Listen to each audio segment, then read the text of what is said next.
nicer. Oh, it's reflecting off the house next door. I guess you're getting Oh, really? a bouncing light. No, the light behind you. Oh, really?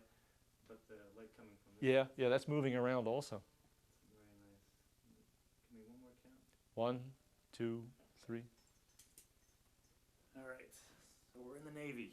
So anyway, that was the extent of our cruise time. You asked me how much time we spent at sea. That was it. We went to Portland, Maine, and then Havana, Cuba, and then to Guantanamo, and that was the extent of all the cruising I did aboard that ship. That's, and other than that, the only time I spent at sea were the 2 trips we took with the Naval Reserve, and most of those were just out at sea, roaming around for a couple of weeks and doing nothing. When the reserve unit finally did get its own ship, and we did at one time because it was entirely staffed with reserve people, and that was an interesting trip we took. We went to Miami, all the way down to Miami. Because I remember calling your grandmother, and we're there. Of course, it's wintertime, so you got the blue uniforms on, but you're just in uniform. And I called her one afternoon. I said, "Hey, how's things going at home?" It was a blizzard. It was snowing. It was cold. It was so I said, "Man, it's about 75 degrees." So that was met with a great chuckle. And that was an interesting town. That was a crazy town. Those people were nuts down there. Well, not so much Miami. Miami Beach is where we went. Yes, another wild town. Still it? I guess it is. I don't know. I lose track. Backtracking just a tad bit, when your Uncle Bob moved to Williamsburg, one of the things he wanted to do, the people who did the Baltimore Harbor area also did the Norfolk Harbor area, which shows they had progressed quite a bit. So he took us over that way. Didn't recognize anything in the town. Nothing. I mean, it was nothing, even though it had moved ahead in the 2 years I was out. So that the town had progressed quite a bit. It was very, very modern. Very, the whole harbor area there was all fixed up nicely. So another little revision to the history. We'll go back to high school in a sec, but you joined the Navy, but you graduated high school at 19, and you left for the Navy at 19. It's also the year your stepfather passed away. So when did that happen, and in what context? Let me see, where was I at the time? Yeah, it was that year, 19, or was I 20? Somewhere right in there anyway, you're right. I was away at school, actually, still in the service. And they sent me over to base school for code work. And I was just sitting in class one day doing nothing particular, I guess. And somebody came in and told the instructor that I was wanted at the office. So I go down to the office and they say that they need you aboard ship. Okay, I figured that's the end of that class for the day. So I hoof it on down. It wasn't that far down to the shipboard. And the funny thing about people's reactions to things, came aboard ship, and I'm coming through the passageway towards the office, just where my buddy Brian worked, and this fellow Stan, the one that I commuted with back and forth to Bethlehem, was in the passageway working on something, and he was on a ladder, and he looked down and said, "Hey, how you feeling?" I said, "Yeah, I'm okay." He said, "I'm sorry to hear the news." I didn't say anything. So I said, "Well, okay." And I had no idea what he was talking about. And then, of course, I got to the office. They said, my mother contacted the ship, and I was getting emergency leave. So to back up on that story a little bit, when I did get back aboard ship, of course, he felt very bad. He apologized to me. I said, "There's no way you're going to know whether I knew or didn't know." In fact, he didn't even know I was at school when I got informed. So anyway, yeah, traveled back home, and we had the funeral, and can't remember the name of the cemetery. I was going to say he's buried. I know where he's buried. Lansdowne Avenue, right there, just outside of Philadelphia. Can't remember the name of the cemetery. I could find a burial spot for you, but I couldn't. Yeah. Not important to the story. Yeah, that's when he passed away at that point. That was like, as I alluded to before, not long after that, of course, my grandfather had already been passed. And so at that point, but prior to my father's passing, of course, my father and my mother were both back and forth because my grandmother at that point was pretty much alone. Although it didn't seem to bother her. One of those very, I mean, it probably did bother her emotionally, but not, you wouldn't notice it if you talked to her. And then somewhere after that point, of course, my mother moved into that house, so at least there were two people in the house together. And I went back to Norfolk, Virginia for another few months or whatever, and got out of there sometime in April of '60. I believe that's what my discharge says. Didn't look back. No, never did. Well, I wasn't completed at that point, of course. I put my 2 years active service in there. I had already had a couple years reserve time, and I still owed the Navy time, so I was still in the reserves.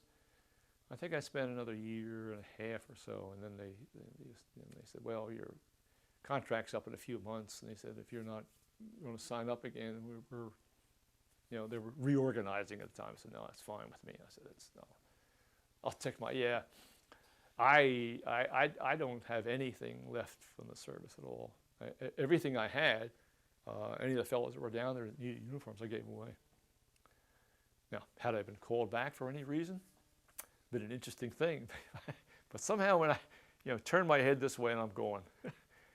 But that was the end of my affiliation with the United States Navy. We skipped high school. Let's go back to high school. I didn't skip it. We have to go back. We haven't met Mom yet. So where? Oh, that's right. Yeah, we're getting up to that because you did ask me there, and I said no, it wasn't ninth grade. It was probably somewhere in 10th. Yeah. No, 9, 10, 11. Was not 9. Yeah, it was probably 10th grade somewhere. Wait a minute. I'm backing. I'm 7, 8, 9. No, 10, 11, 12. It was probably not until early 11th grade. I'm sorry, somewhere around there. Now it's somewhere in this point. I think the first time I met your mother, I remember something that she was very academically inclined. So I was not in her English class. We can assume. And although we did have the same history teacher, it was not at the same period. And I mention that because we did take a trip together. It was a class she was in, and a few of the other folks. I was one of them that was selected to go to New York at the time. I have some pictures of that somewhere too. So I knew her from there. But I remember seeing her for the first time really it was in a math class. I can't remember which one. Back in those days, it may have been a trig class or one of those other weird things that they were running. I don't know what it was. But yeah, that was when I first really saw her, shall we say. I recognized the fact that this was something that needed attention. Here, attention on board here. I guess the first time, and I'm going to use the word dance, I guess, take that in context with me, was, I guess, our junior prom, or the junior dance, I guess you'd call it. And they did that to raise funds to defer the cost of your yearbook. Okay, that was a fundraiser kind of thing. And your mother was always involved in everything. So there was no question about, so I got involved in that. I don't even know what I was doing, whatever. Hanging decorations, I don't know, running errands, whatever. So that was probably one of the first times we had ever made social contact outside of the classroom type of thing. And I can't remember. I know we started to date and the usual movies and that sort of thing, and eat. I was trying to remember the other day that someone was talking here about Haverford Avenue when you get to the Philadelphia side, and the shops that were there. And I was curious whether anybody remembered Barston's Ice Cream Store, which was a famous place at that point. On a Friday night, you couldn't get in the door. They served these outrageously jumbo, ridiculous vats of ice cream with goo in them, and So we dated there, and then of course the actual junior prom we got to was that was a date, and also comes your grandmother into the picture here. I think it was the prom or the junior prom. Can't remember. I think it was the prom. Anyway, I'm sitting there doing nothing one day in the kitchen, and my mother walks in and says, "Are you going to the prom?" That was, I guess, some kind of a notice came home. Yeah, I said, "Sure, I'm pretty sure I am. Why?" "Oh," she said, "who are you taking?" And I looked, and she looked and says, at that time she knew I was dating Kathy. "So are you taking Kathy?" I said, "Yeah, I'm pretty sure I am." And she looked at me kind of weird. She said, "Have you asked her yet?" I said, "No, not yet." "You know, your grandmother, what the hell are you waiting for?" She said. "You know how much things she's got to do? She's got to go out and buy a dress. She needs shoes. You just can't ask her the next day." So I got this lecture about, okay, I'm hip, Mom. Yeah. So I remember next day at school, in fact, I said, "Well, we better get this done or else I'm in trouble at home." And, I hadn't even contemplated this problem I was going to have. So anyway, the next day I recall I was after school. I figured I'm going to wait. I'm not going to try and do it in a crowded hallway or something or in a classroom. That's just not. Anyway, so I think your mother was involved. I know she was involved in student government. I think whatever that group was having a meeting that day after school. So I knew where the meeting was to be held, and I knew she was in there, and I knew which way she went home. So what I did was I simply went down to the main hallway and simply sat at the very end of the hall. They had these little benches there on either side, and I sat there and waited.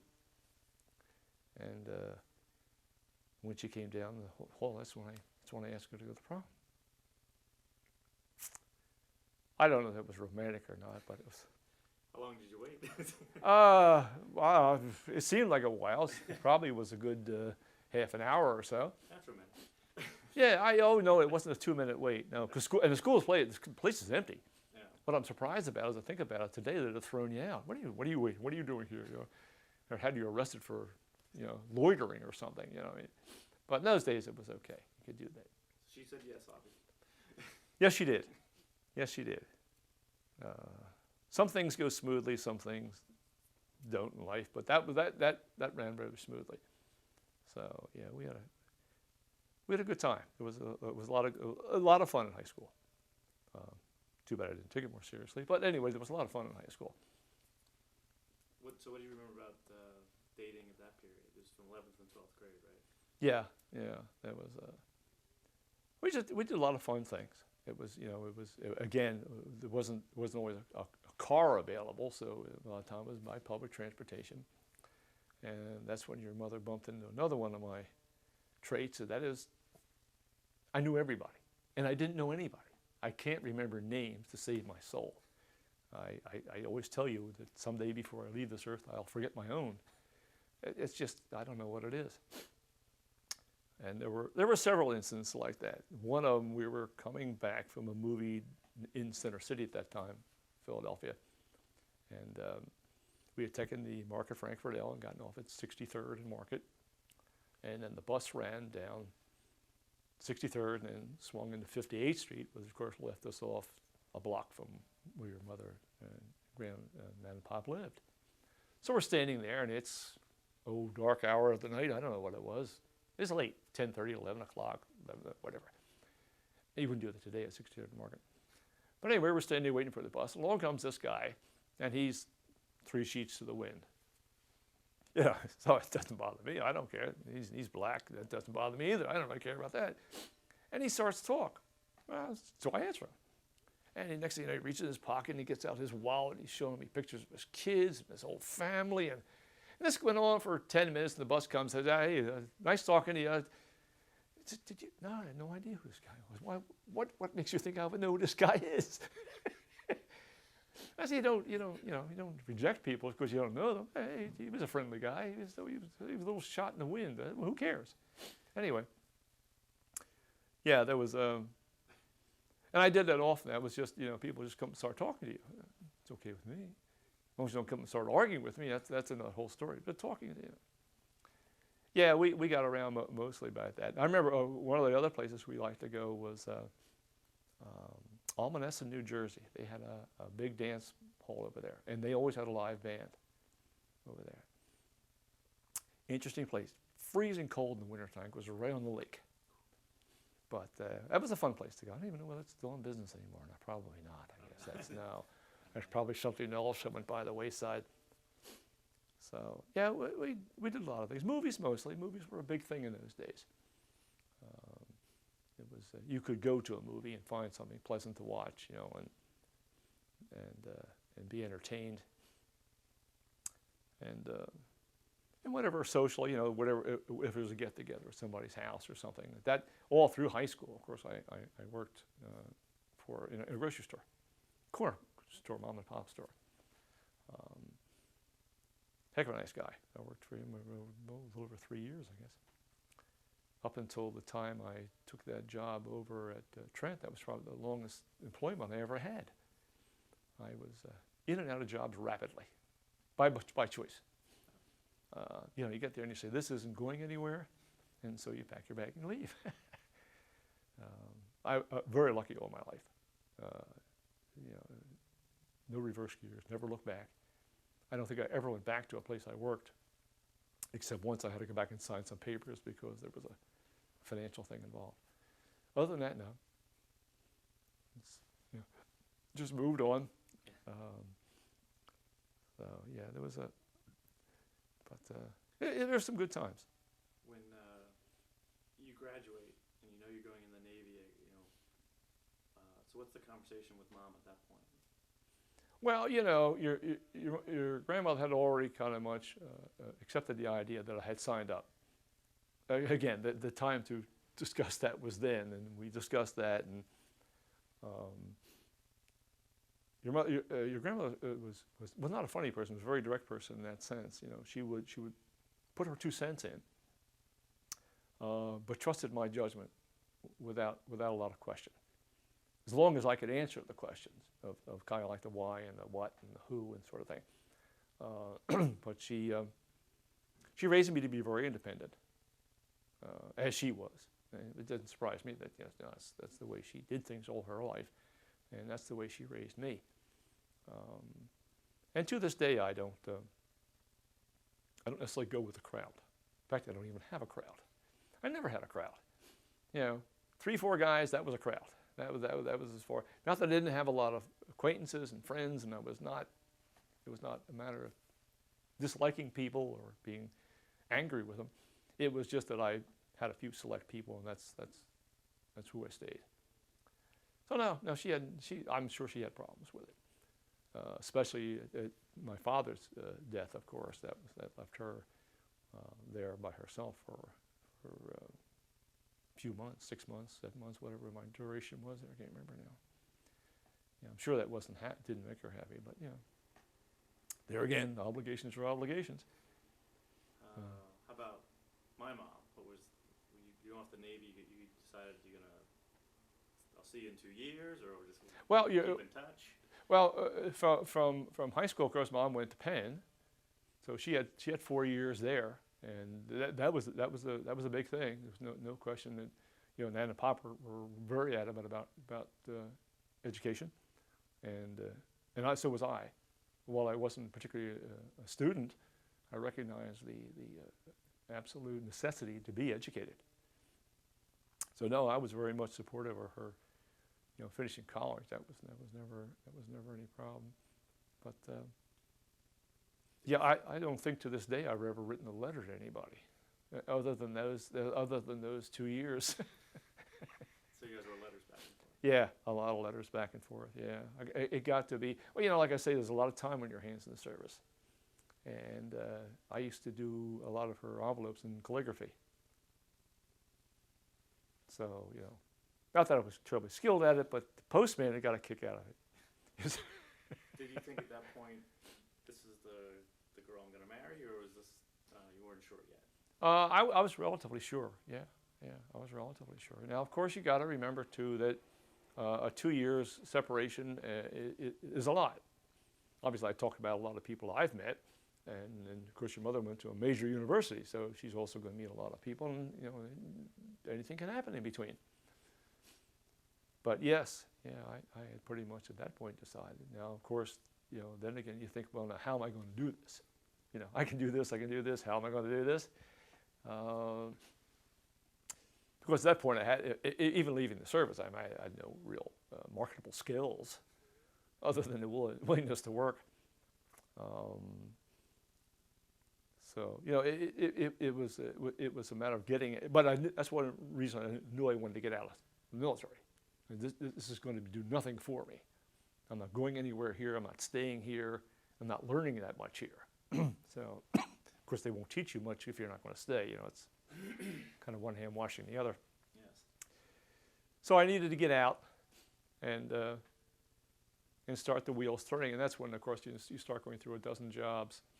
You know, what do you first? Oh, the first job I had was driving a truck. That's right. I went back to visit the fellow I used to work for. I said I worked for him for at least 3 years, or if not more. And What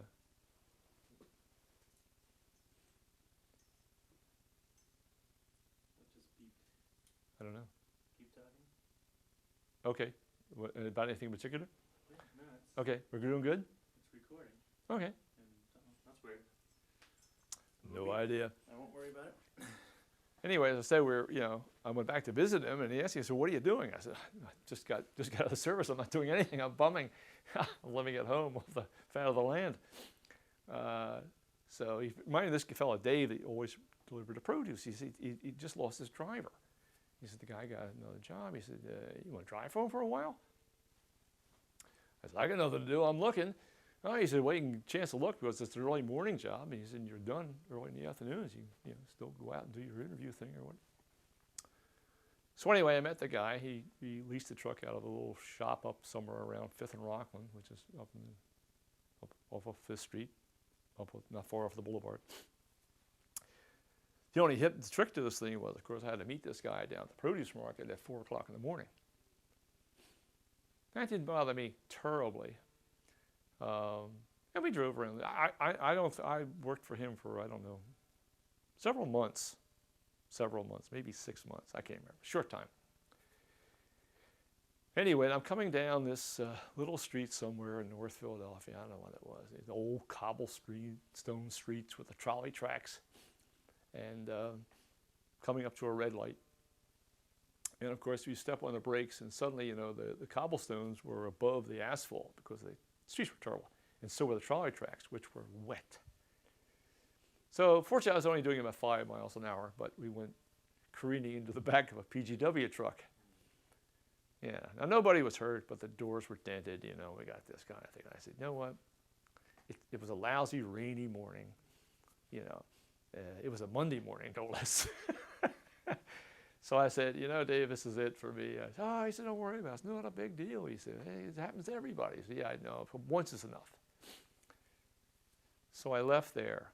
And I don't remember all the jobs I had after that. There were several. Can't remember where I was. It kind of gets to be a boggle. I remember your pop dropping me off for a while. I was working in Camden. But I think I was going to school at that time, so it must have been something in between there, which I can't. Oh, I know where I was working. Across from Anapop, there was another relative, a cousin. This guy. Well, anyway, Bert was the guy that got me the job. He was talking to me one afternoon, and he asked me what I was doing. I said nothing. I said I just told him the story. Oh, I said it's an indoor job. He said, you'll like it. You like automobile stuff? Yeah, it's cars. So it was a warehouse, automobile parts warehouse. Well, this sounds like fun. Up 17th and below Fairmount. Another wonderful neighborhood.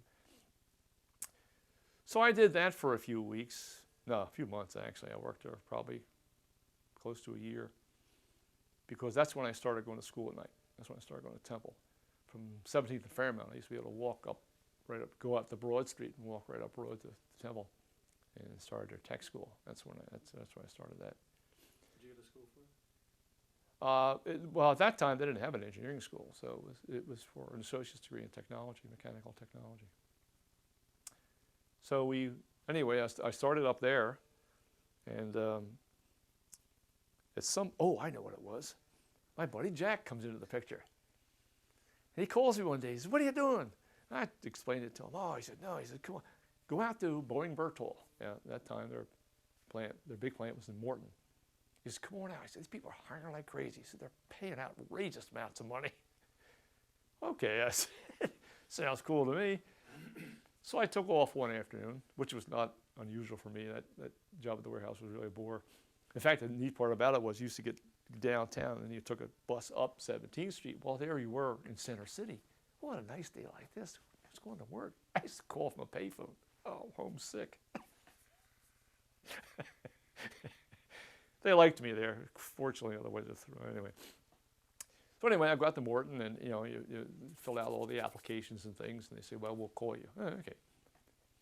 So I went back to work, and they were nuts in that place. I found out later that aircraft industry is totally crazy. About 2 weeks later, I got a telegram. A telegram? Yeah, it says report to work. Well, I said, wait. So I quit that job over here. Oh, he said they'd just given me a raise. I said, well, and started working at Boeing Vertol, and that was they threw money around like water. Person of my particular skills level at that point was, I said, this is really an outrageous amount of money. So I went to work there, and of course Jack was already working there, so I knew him, and I worked for this a fellow Scotchman named McKay, who was a drunk, even on the job. Oh, he was, what a character, jeez. I remember Jack and I one day got a call from the guard at the gate, and he said, hey, your boss is out here. And he's at the gate. He says, I can't let him walk in by himself. Oh, he said, okay. So the two of us went out and sort of muscled him back to his desk and sat him down. Boom. Just sit there. Don't move. He was a wreck. Smart guy. Very bright guy. Knew his stuff. Didn't have trouble with alcohol. His daughter worked there too. She worked in the office. Very attractive young lady. I'm sure was very embarrassed with her father, because everybody knew him, Oh, jeez. That lasted about a year, I guess. Of course, in the meantime, I'm still going to school. And then they had this massive layoff. And that's the way the aircraft industry worked. The contract we were working on at the time had come to an end, whatever it was. In fact, it was New York Airways. They were supplying helicopters at that time for New York Airways. And once that contract was completed, and then they passed their flotation test in the East River, I guess that was, Hudson, I can't remember which. Anyway, the next contract, they had a contract, but it wasn't started yet. It was still in engineering phase. So they laid the massive layoffs, hundreds of people. So I said, this ain't gonna work. I used to talk to the guy. In fact, one of the guys there was a quality control man. And I got to know him quite well, and I talked to him. I said, what kind of industry is this? Oh, he said, it's a rat race, he said. I said, they lay me off here, I'll be down up at Northrop Grumman. He said, beyond that, I'll be at Martin Marietta. He said, you just run up and down the East Coast on aircraft industries, because it's the same work, you're doing almost the same job, with same requirements, because you knew all the standards. He said, but you just won't contract to contract. I said, what's this do for your retirement? Oh, he said, I have a business of my own. He said, he said, I got into gems years ago. He said, I'm a jeweler. I'm a certified jeweler. Oh, I said, you're the man I'm looking for.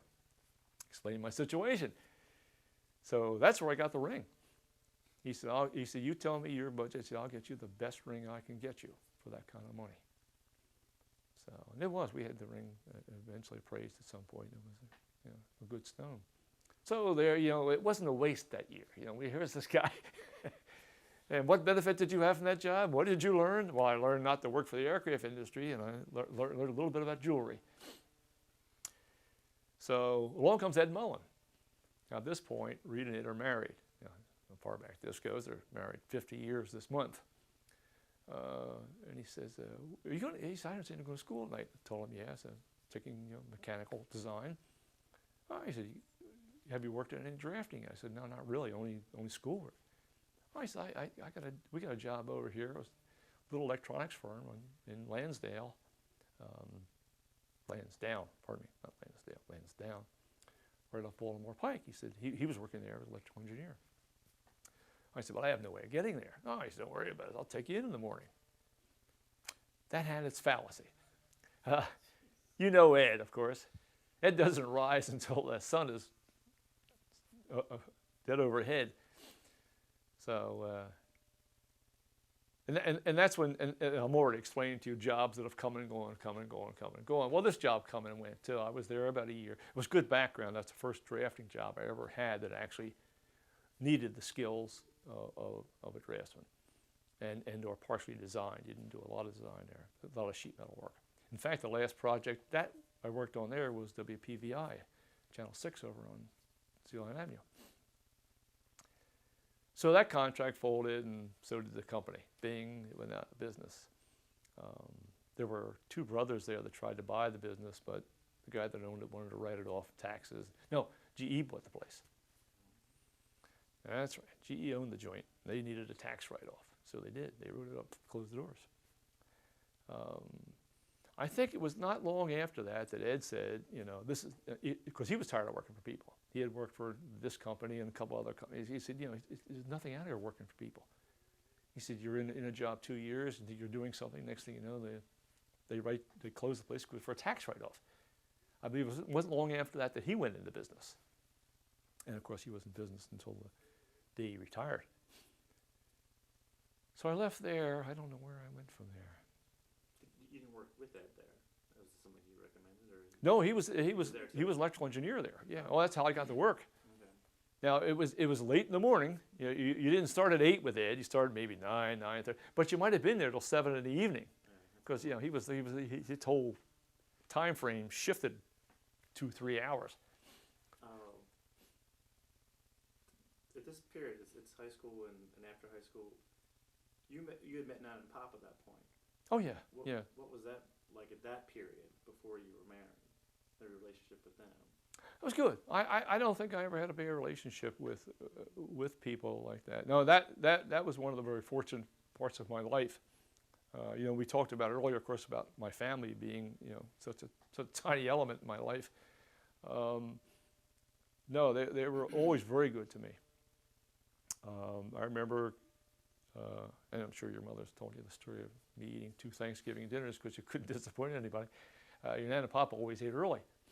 And I remember going there the very first time I went there.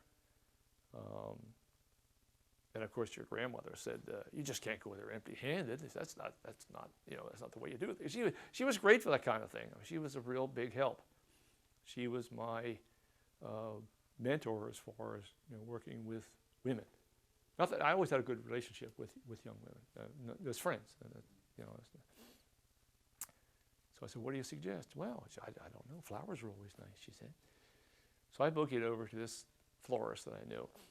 It was off the main drag in West Philadelphia there.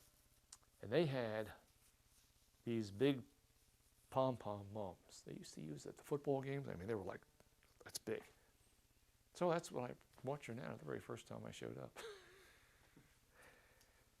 So no, we got along great. It was I don't ever remember any problems as far as getting along is concerned.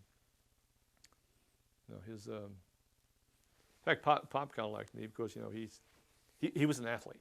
He was a ball player. He was managed ball teams. He was a golfer. Now he couldn't convince either Bob or myself to play golf. That was probably one of his low spots in there, as far as his wants are concerned.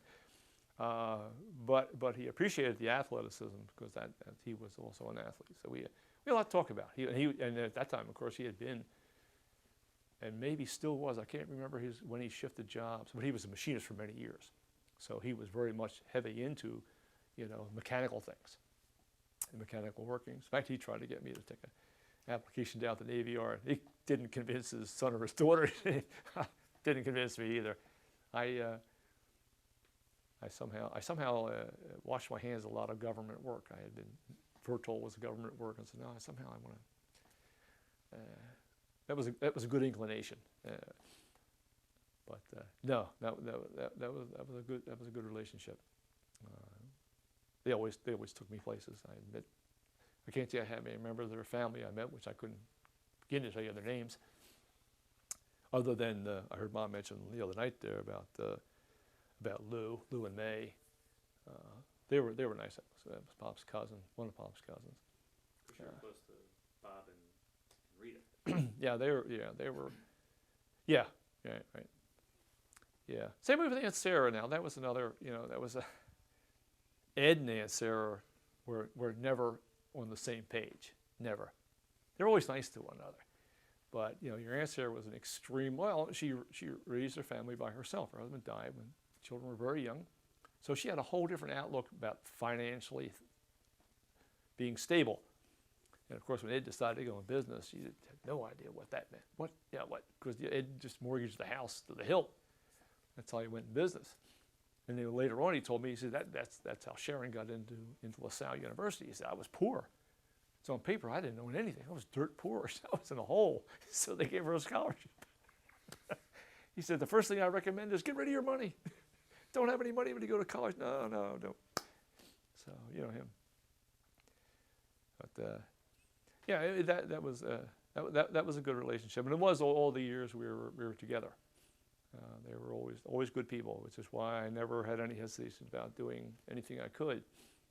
In later years, when they were both ill, that was all part of the deal. It's what goes around comes around. So yeah, I figured that was my turn to ante up. So you're at the service. You've been working a year. We're hitting around 1962. Mm-hmm. I'd say. So before we go any further with jobs, big year. You get engaged. Tell me about getting engaged and the proposal. Oh Lord. Did we tell you this story before? Yeah, I know this story. Now it's time to tell your grandkids. Well, always trying to be a romantic, although I was never very good at this. Decided I had the ring. This fellow brought the ring in to me one day, and I paid him. So I had this ring, and I had to figure out something to do. Now it's summertime. I figured, well, a restaurant would be a great place because, it's summer, people are away. It's not a big deal. And we'll go downtown. We'll even do it up because, I figured that would be not a big thing. Now, I cannot remember the restaurant's name now. It's completely slipped my mind. Anyway, we go downtown for this very nice dinner. And I'm expecting to do this at the dinner time. Well, little did I know there was a convention in town. And I don't remember who they were. They may have been guys with fezzes or horns or... Shriners. That's exactly who it was. Yes, I remember those goofy hats. That's hats, yes. They're a fine group. I mean to knock the Shriners. Just bad timing. So there was this restaurant full of guys. Never, it was a good group, happy group. But that sort of, that didn't work. I said, I can't do this. This isn't going to work at all. So we finished dinner and had a nice time, and we get on the bus, and we're coming home, and I figured, now what? Time's running out. I'm not going to walk home with this ring in my pocket again. This is not, I'm just not going to, this is, you draw a line in the sand, this is it.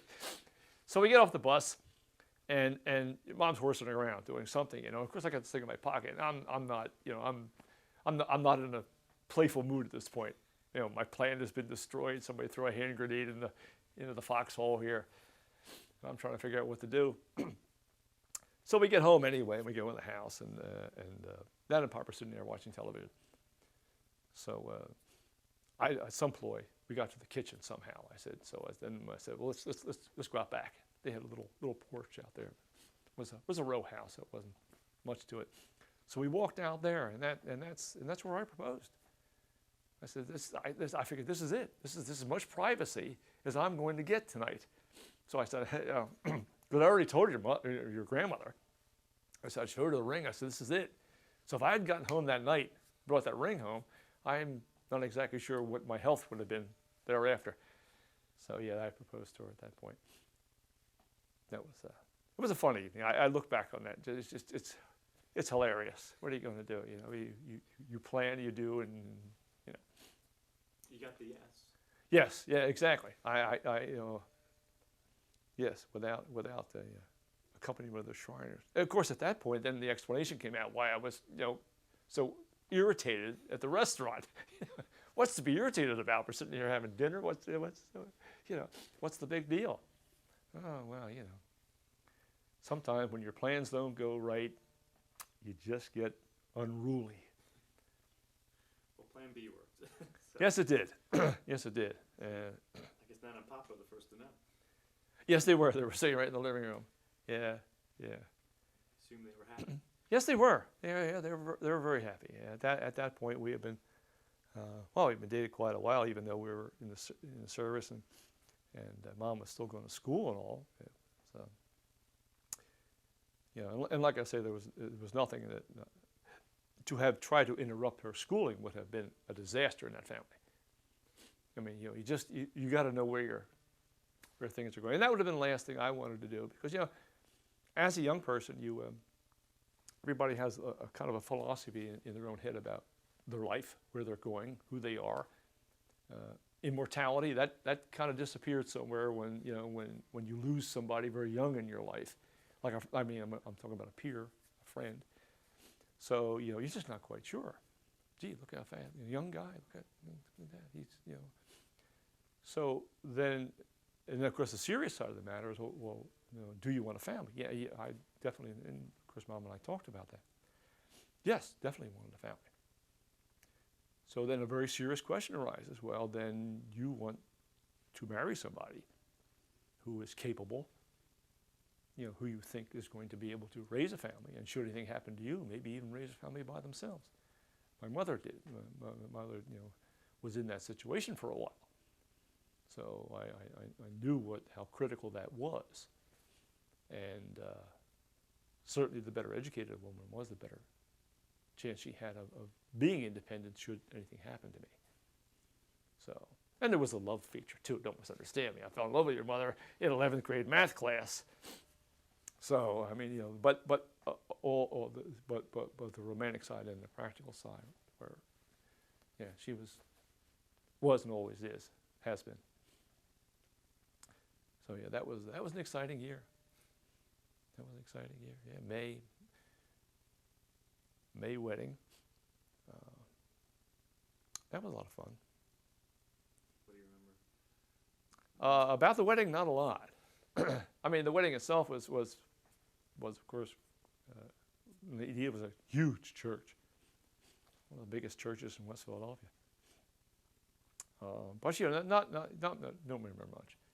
A lot of people milling around, faces, and people congratulating you, and yeah, it's fine, cool, you know. And of course, the party after was good, and I don't think we finally changed and left Nana and Pop's house until it was late, maybe damn near midnight. So we were headed up north, in fact, first next time. Oh, that's right. It's the next time back in Portland, Maine. I forgot about that. Right, we just kept traveling north. No plan? No, we were just going. That's all. We were just traveling. There was not a great deal of money involved. The money we had and the money we acquired. There again, your mother's a very practical woman, and the whole thing was we furnished our apartment. You know, the rent was paid, the furniture was paid for. We didn't owe anybody a dime, so we stayed in the budget. Yeah, you can go out and splurge. Nah. So we did. So we took off, and we only got as far as North Jersey that night. I was late. I mean, like, we were both dead on our feet, man. It was a long day. But yeah, we took off. Went. That was my first trip to Boston. I thought it was going to be my last. Up until the time Matt got married, I don't think I was never back in Boston again. It was the most confusing city I ever drove in my life. I just never saw a place like this. Where that wedding was held out in Lexington, Concord, that's where we tried to get to from the center of Boston. That's the time we crossed the Mystic Bridge 3 times. And the guy finally gave up, and so did we, and we went on up to Gloucester, Mass, which is where we stayed, and had a great lobster dinner. Then from there we went we went all the way up to Portland, Maine. Then we shot across Vermont, New Hampshire, and into Lake George. Now this is May, so Lake George is empty. It's a little too early for the season up there. We stayed there overnight, and then started back. Yeah, down the New York Thruway and homebound. Sounds nice. Yeah, we just traveled. Yeah, you have a 2-year period, 63 to 65, late 65, or no kids. Mm-hmm. So what was that period? What were you doing work-wise? Where were you living? What was going on? Busy. Of course, Mom was teaching then. So that was another whole experience for her and for me too. Because I used to attend functions, sometimes be after school functions, dances or whatever were going on there. And so I'd go with her. And she always had stories at night. I mean, this is, she was not, she's new kid on the block and teaching. So you don't get the best classes. But a lot of funny stories. Funny stories now, they weren't all that funny at the time because, some of her students were maybe 3 years younger than she was. So that was an interesting learning experience. Sometime off tape, I'll tell you more about that. But no, it was a good learning experience for her. Me, where was I working then? Oh, I was working out in Clifton Heights. Interesting note to that story. It was a little company called Brewer Pharmaceutical. They made pharmaceutical dispensing equipment for hospitals. They were carts, and they were, mechanically, electrically controlled, so that when you got to the patient, and the patient's number was the patient's number and the number on there was matched, the pharmacist filled it. The nurse had the key to open it, and that's what she took out. Exactly what was prescribed by the pharmacist. So, neat little company. The only problem is, of course, they were dealing with hospitals who were notorious for not particularly paying on time, and I was only there, goodness, not many months. Nice job, enjoyed it. It was myself, one other full-time draftsman, and a part-time fellow that worked right in front of me, and an engineer who was in charge of all of the development area there. It was a nice little job anyway. And it's funny because right at the corner where I used to get off the train, which is why I remember, because from where we lived on 58th Street, it was a short walk to the train. Then you get off the train, it was about a 2-block walk to where I was working. And around the corner they used to be was a little company called Clifton Precision, which was a very good company to work for. So I stopped in there one day and just filled out an application. I figured, hey, you never know. I didn't get that job. And one day I'm sitting at it was just after lunch, and I'm sitting there talking to this part-time fellow who was there that day about something. And the engineer, the sales manager, and the marketing manager all walked in together from lunch. And we were on this side of the room, and their offices were all along this other wall, their glass partitioned. And the president waves them all in. That was it. Fired them all. I looked this guy, we're both kind of dumbfounded. Anyway, never did know that. And I said, well, that's interesting. So I packed my bags and, start looking for a job. I said, I don't know where this company's going. It's, can't hang on here. This when I'm married. And I say an interesting point because just 2 weeks ago there was a notice in the obituaries. This gentleman who had come along and bought this very company. And that's amazing, it was in business. Because he bought it, I think, in the 70s. Moved it to, I forget where, anyway, moved the company out, changed its name, but they still do the same type of manufacturing, this pharmaceutical dispensing equipment. So it was quite an obituary. The guy had an interesting life. He was an interesting guy to read about, but I was flabbergasted they were still in business. I said, here's all these years later, I thought the company was going to fold up and blow away. So that was an interesting job. I'm not sure if right after that, I think, is when I probably went to work with Ed. And then when they folded up, Are you still going to school at the same time? Yeah. All this is all part of school. Oh yeah. Then I went to. I can't think where the heck I did go to work then. It's kind of a lost period. And I had several other jobs that were about as interesting, or It's something you got to know about. I'm sure you've learned the lesson at work. If you're not learning something, you're wasting your time. And if it's too small a group, teaching yourself is very difficult. You really need to work with experienced people and learn, and so certain companies just didn't fit that bill. And that was one of the problems when I left. I left Trent. That was a very interesting job. Worked with one extremely bright engineer. Who I always look back at stories about schooling and things. People, are impressed about what schools they went to, and their high school. They didn't get a diploma. They got they got a diploma, not just a certificate of attendance and all this jazz. He graduated from a little one-room school somewhere upstate. Went to Drexel. Very bright man, extremely bright. So I say, well, anyway, that was a nice job. It was interesting and I enjoyed it, but unfortunately the pay was bad. So that's of course when I met up with George McLaughlin again from high school. That Mom went through all the way through high school, all the way through school with him. He was a co-op student. He was a Drexel student.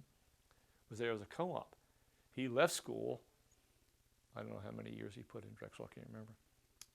Financial reasons, and went to work for this company full time. So of course he walks in. What are you doing here? That sort of thing. So that was a very interesting job, but just didn't pay. So I left there and went to a manufacturing firm up around Front Street, just not far off the Market Frankfurt L, Front and Norris, Front and Berks, that area. That was easy because, again, public transportation got me right to the front door apparently. And while I was there, we bought our first car. So so voila, so that was cool. That was 66, something like that, somewhere in that vicinity. About 7 minutes left in the tape. Sure. But I want to start this topic. It's 65. Mm-hmm. You're going to school at night. You're working these jobs, and you decide, okay, time to start a family. Tell me about that decision process, and then going through it.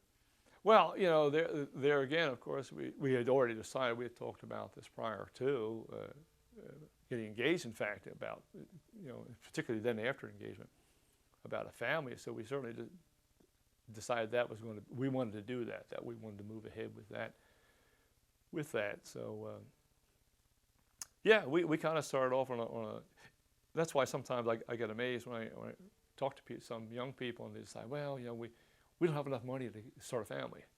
Well, I can't tell you how poor we were starting a family. Let me tell you, I don't know. Everybody does things to satisfy their own emotions, but the family was more important than the money. Certainly, Mom wasn't making any money teaching at that point. I mean, they're paying teachers peanuts, literally. I mean, I don't know how anybody could afford to go to school and then teach. And plus the fact, of course, in order to get a certificate to teach in Philadelphia, you had to have almost a master's degree. You had to have that many extra credits. That was another con job we pulled on Temple. Anyway, yes. So no, that was this firm decision. We definitely wanted to start a family, and also decided she was not going to be working at that point. There was a certain thing that we decided that the family would have to come first. We'll make it one way or the other. And of course, Nana and Papa are a great help. Sometimes in the conversation, they get left out of this, but they were a great help. They were a great help all the way through. Clean up through the time you guys went to college. In any number of ways, whether it was financially or emotionally or whatever kind of prop you need. Every once in a while you got to have a little prop to keep you running. They were great for that. And so was Mom, my mother, your grandmother. Anything they could do they were always there. So with that, with the reinforcement of family, and the idea that we definitely wanted to start a family, it was let's move ahead with this. So that was. So not, Mom's pregnant. You're is your situation? You excited? You scared? All of it? Or? Oh yeah. It was because then you say, oh great, we made this wonderful decision. This is what we're going to do, and we're going to do this, and we're going to do that. And all of a sudden they say, oh man, it's, I keep going back to that old commercial. I can do this, I can do this. How am I going to do this? You know, so at that time I was working over at Trent. It was a good, steady job, a solid job. The money was not great, but it was steady. I had no fears of being laid off there, which was one good, solid thing.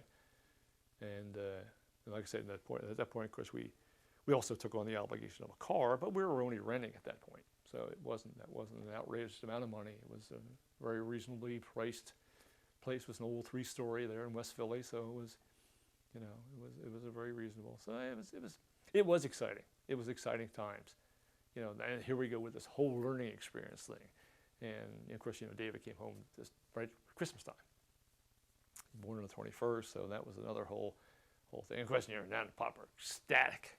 They just, you know, well, you know what, you've gone through in-laws yourself there, and they just, you know, they were in love with all our grandchildren, Bob's kids, and you guys, and so yeah, that was a big event. That was the big thing in that year. Yeah, exciting year. So suddenly you're a father. That was an interesting thing. Hadn't got quite used to that title yet. You know, don't know where to wear that hat, but you know, you do what you can. You learn. You learn about the whole thing about changing diapers and bathing kids and putting them to bed. And that's why I always contend that people ask me what it was like to have young children. I said, well, I'll tell you the truth of the matter. The nicest part of things is when they started to learn how to talk. Now, for some parents, that's not exactly their bright and shiny hours. No, I said it is so difficult not to understand what the child wants. I don't know what, you know, but it's either change them, feed them, or put them to bed. You know, what else is there? I mean, you know, kid doesn't want a car. I mean, he doesn't want, you don't even want a toy. So yeah, that was an interesting hat to wear. But you know, hey, you strap it on and away you go. There are a lot of books written about them. I don't know whether any of them are worth the room they take up or not. But you know, they're information. You take your information and you run with it hard as you can. I'm assuming you didn't read one book. Well, what was his name? Dr. Spock. Dr. Spock. Oh, you read that book. Not all of it. I would go through sections of it and read and say, oh well, this might help. You know, it never hurts to have a suggestion. But you'll learn one important lesson in all this child raising, no matter what point it is, and that is you aren't going to do an awful lot wrong as long as you love your children. And if you want to set an example to how much your children are loved, love their mother. So I don't know who said that, but whoever said it had the path. You know, it's one of those things like there is no peace to path. Peace is the path. Well, that's kind of the line there, and it works. It doesn't always give you the immediate answer, but you know, you kind of back up, you know, settle your nerves down, and just move ahead with this thing. It's well, you taught that well. Yes. Say that. We're at the end of this tape, I think. Yes, tape blinking just in time. Oh, there you go. I'm like, oh,